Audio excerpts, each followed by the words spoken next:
marami, kaunti.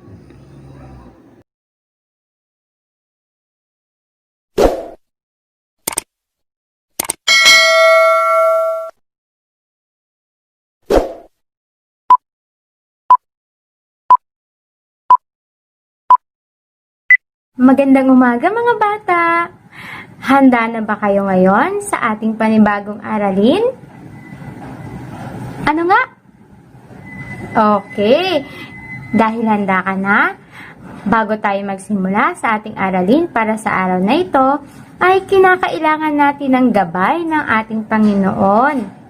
Kaya ngayon, ay samahan mo ko upang tanggapin ang ating basbas galing sa itaas, galing kay Jesus. Okay ba?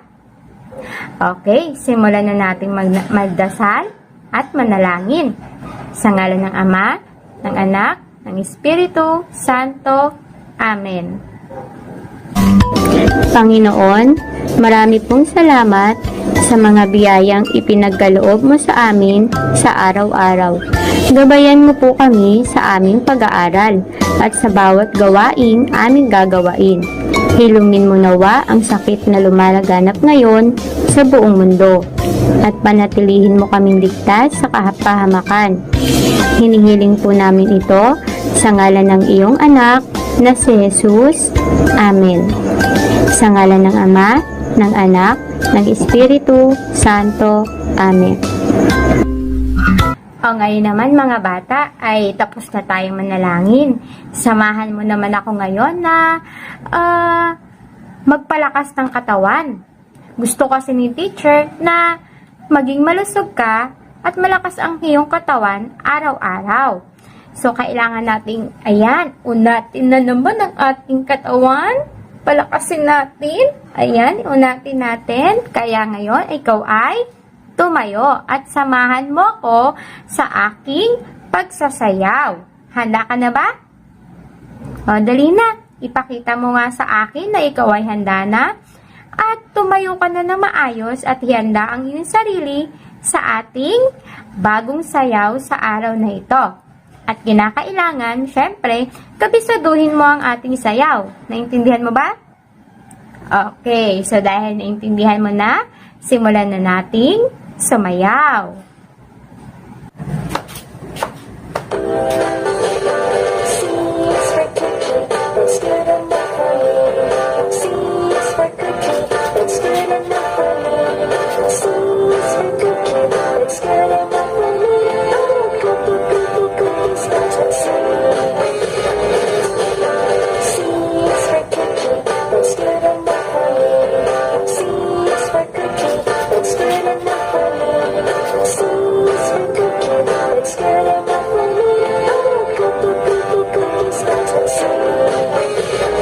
So ngayon naman mga bata ay ihanda natin ang ating sarili sa ating panibagong aralin sa araw na ito. Pero syempre bago tayo magsimula sa ating aralin ay gawin natin ang ating daily routine. Handa ka na bang gawin ito? Kung ikaw ay handa na, simulan na natin.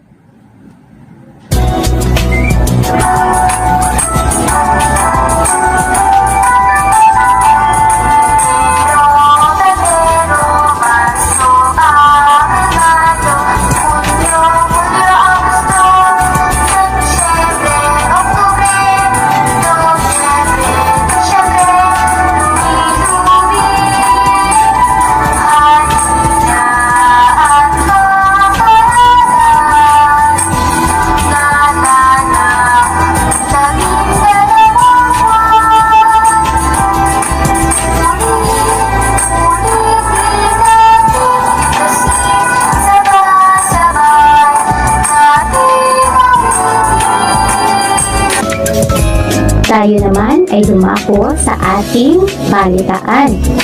Ikaw nga ay magulat.